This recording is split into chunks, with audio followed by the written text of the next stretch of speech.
Queridos irmãos e queridos amigos ouvintes, eu quero fazer uma pequena reflexão para vocês e com vocês sobre a prevenção das drogas. Na verdade, eu quero fazer um pedido, primeiro uma revelação.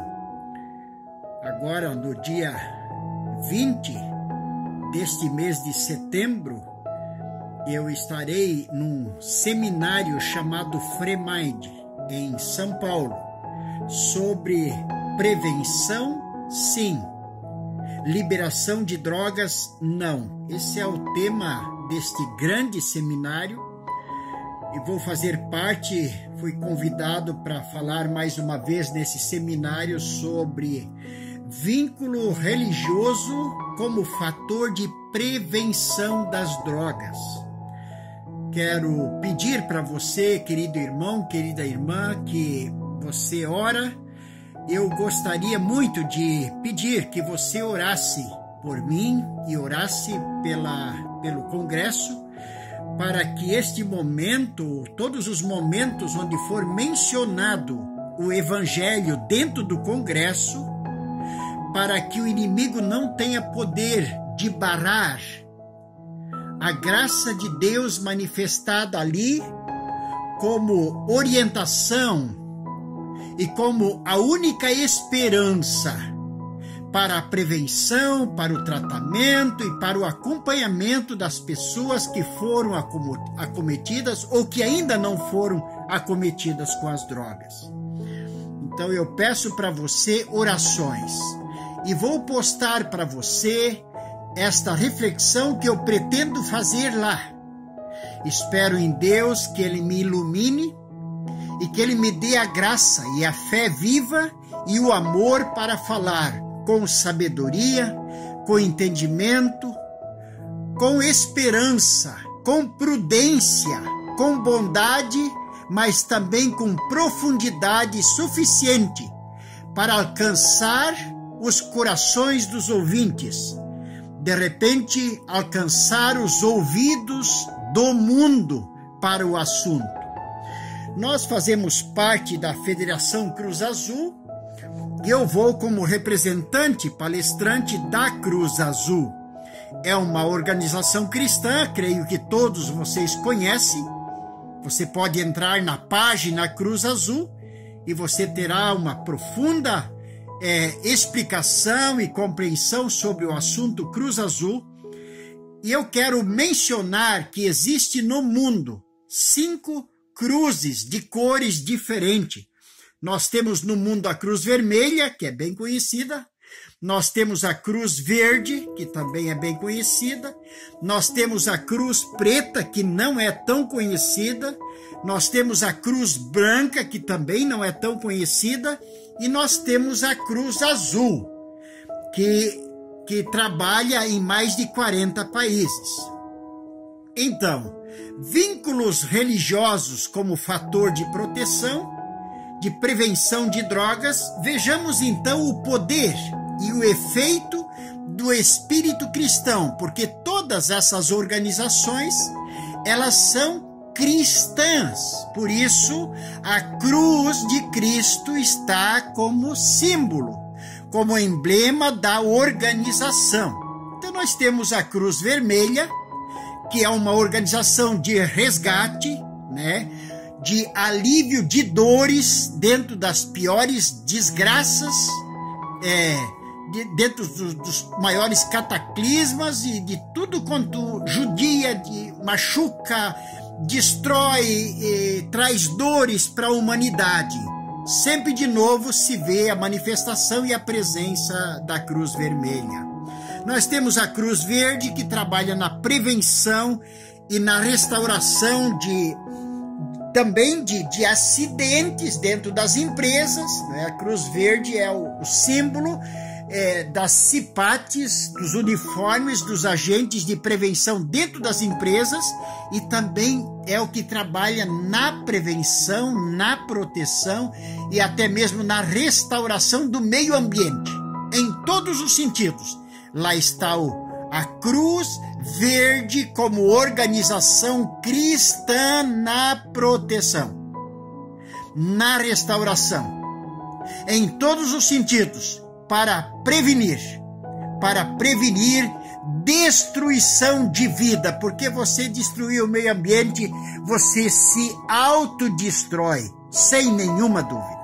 Nós temos então a Cruz Preta, que é uma organização cristã também, que entra nos presídios onde existe pena de morte, levando para os apenados à morte, os condenados à morte, que estão esperando no corredor da morte, que a gente chama assim, levando o Evangelho, apresentando o amor de Deus em Jesus Cristo, apresentando a misericórdia de Deus, que tem o desejo de ainda torná-los amigos, torná-los filhos de Deus, perdoando seus pecados, porque no mínimo o sacrifício de Jesus é suficiente para cobrir os maiores crimes e criminosos sociais, os maiores destruidores de vida.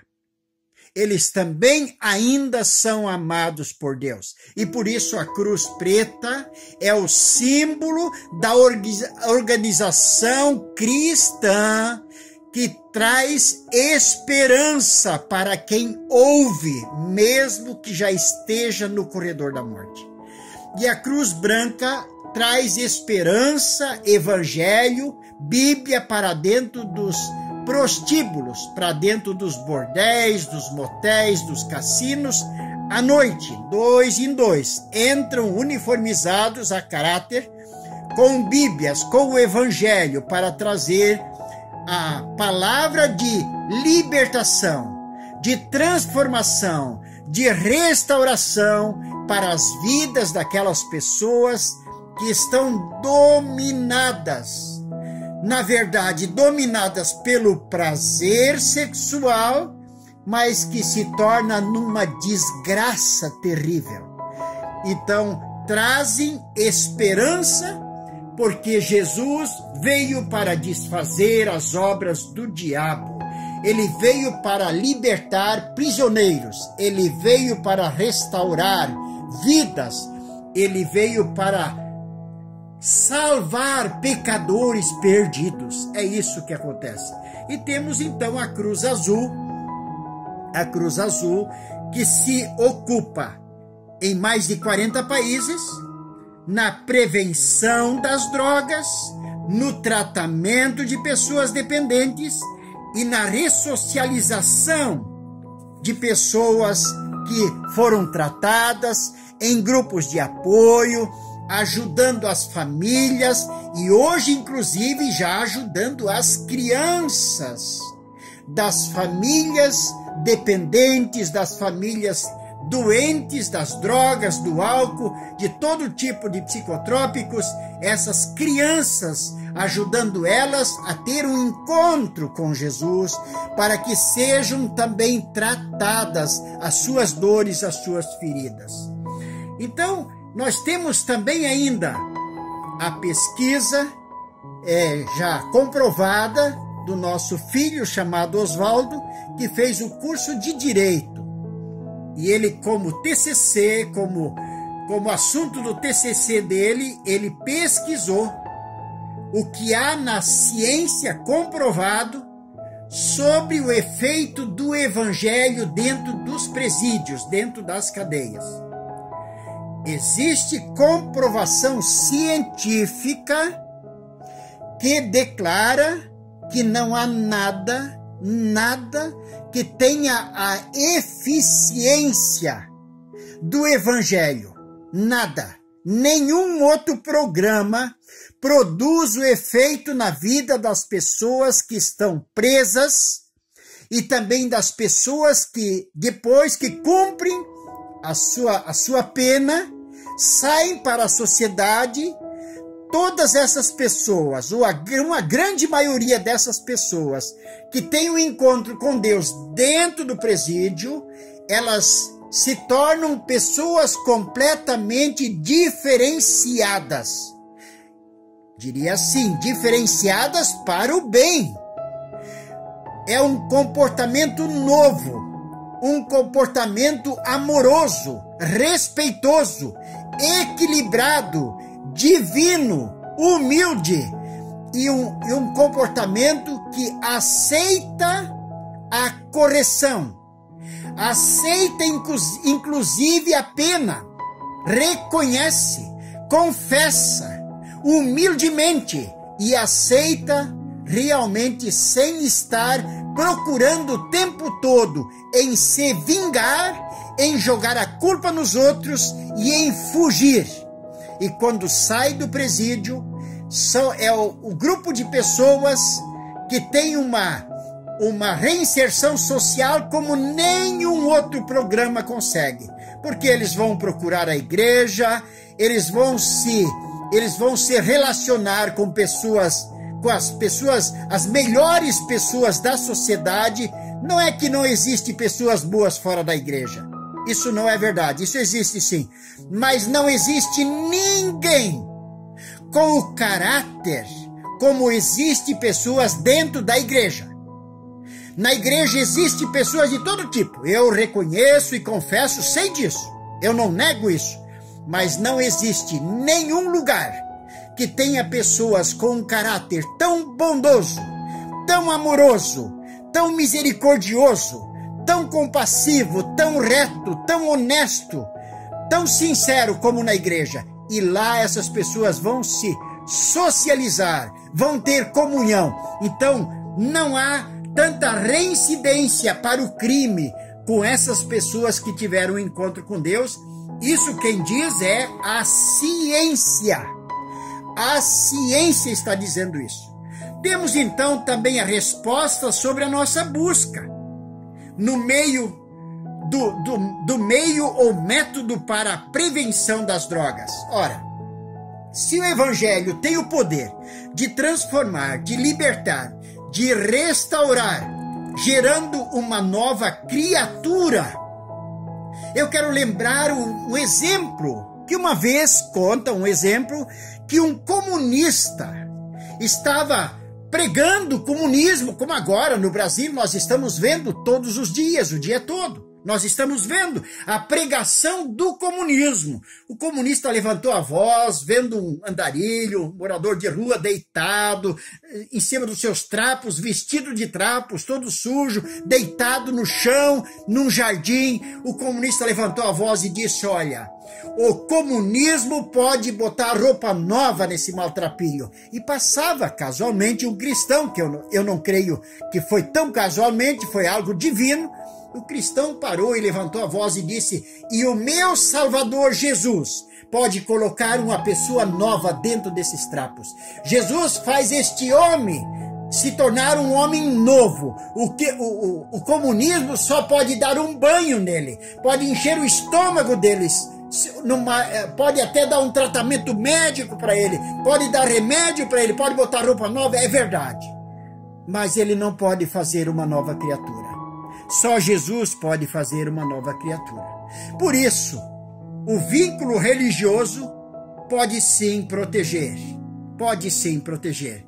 Porque em Jesus está a vida de Deus. Em Jesus está a vida verdadeira, que dá o amor, que traz o amor para a vida e o amor pela vida. A pessoa que recebe, que tem o encontro com Jesus, ela recebe o amor de Deus e ela passa a amar a sua própria vida. E ela tem a paz que nada pode lhe dar, a paz que excede todo o entendimento. Ela tem paz mesmo dentro do sofrimento. Ela tem paz mesmo quando ela não é bem tratada pela família. Então uma criança, um jovem, um adolescente que tem um encontro com Cristo através do Evangelho, da salvação de Jesus Cristo, realmente ele recebe a vida, ele recebe a paz, ele recebe a alegria, ele recebe a bondade, a humildade, a honestidade, ele recebe vida, Jesus disse: eu vim para que tenham vida e vida em abundância. Quem ama a vida não quer droga, nem de brincadeira. Quem recebe amor pela vida, ainda que já tenha experimentado, não vai mais brincar com drogas, porque os seus olhos vão se abrir, a sua visão vai se abrir para a realidade, e ele vai perceber como chegaram, aonde chegaram aqueles que brincaram com as drogas, aqueles que tomaram uma lata de cerveja e pegaram o volante do carro, aqueles jovens que tomaram uma cerveja, ou duas ou três, e pegaram a moto, aonde eles chegaram, aquelas meninas que começaram a brincar com drogas, aonde elas chegaram, se abrem os olhos, a pessoa recebe a prudência, a pessoa recebe a sabedoria, a pessoa recebe a bênção de Deus, que enriquece e não acrescenta dores.